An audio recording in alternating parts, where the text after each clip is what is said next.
Calon ibu tentunya harus tahu jika selain asam folat, kolin merupakan salah satu nutrisi yang penting bagi tubuh. Kolin berperan penting dalam berbagai sistem di tubuh selama masa kehamilan. Sebenarnya apa yang parents ketahui tentang nutrisi kolin?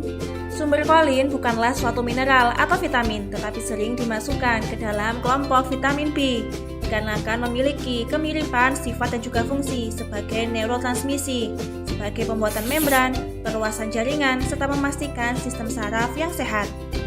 Untuk itu, calon ibu harus tahu beragam manfaat kolin selama masa kehamilan.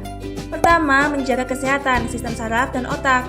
Kolin merupakan nutrisi yang penting dalam pembuatan asetilkolin, yaitu neurotransmitter yang berperan dalam mengatur memori, suasana hati, dan juga kecerdasan. Kedua, pembentukan membran sel.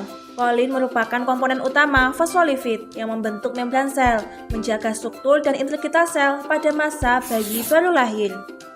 Ketiga, menjaga kesehatan otak. Rendahnya kadar kolin dikaitkan dengan kesehatan otot. Rendahnya kadar kolin dikaitkan dengan kerusakan otot dan mempengaruhi fungsi otot dalam sistem pergerakan. Keempat, untuk menjaga kesehatan metabolisme. Kolin berperan dalam metabolisme lipid dengan mengangkut kolesterol dan trigliserida dari hati. Kadar kolin yang tepat akan membantu mencegah penumpukan lemak dalam hati. Membantu mempersiapkan ASI. Melansir dari studi The Journal of Nutrition, wanita yang terpenuhi kebutuhan kolinnya saat hamil akan memiliki kandungan kolin yang lebih tinggi pada ASI yang diproduksinya. Terakhir, sebagai pengaturan suasana hati dan juga tidur.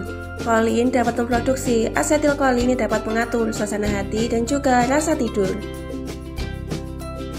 Lantas, berapa dosis yang diperlukan untuk ibu hamil konsumsi kolin? Ibu hamil hanya membutuhkan sekitar 450 hingga 550 mg per hari. Mom bisa mendapatkan kolin melalui sumber seperti hati, daging, bayam, brokoli, dan juga telur. Namun, mom perlu tahu, meskipun kolin pada umumnya aman jika dikonsumsi sesuai dosis yang dianjurkan, namun konsumsi kolin berlebih di atas 3.500 mg akan menimbulkan konsekuensi. Jadi, apa efek samping dan bahaya konsumsi kolin yang berlebih? Pertama, akan menimbulkan bau badan menjadi amis, rasa mual, muntah, dan juga diare, keringat yang berlebih, tekanan darah rendah atau hipotesis, serta air liur yang berlebih, penyakit kuning, dan juga resiko serangan jantung.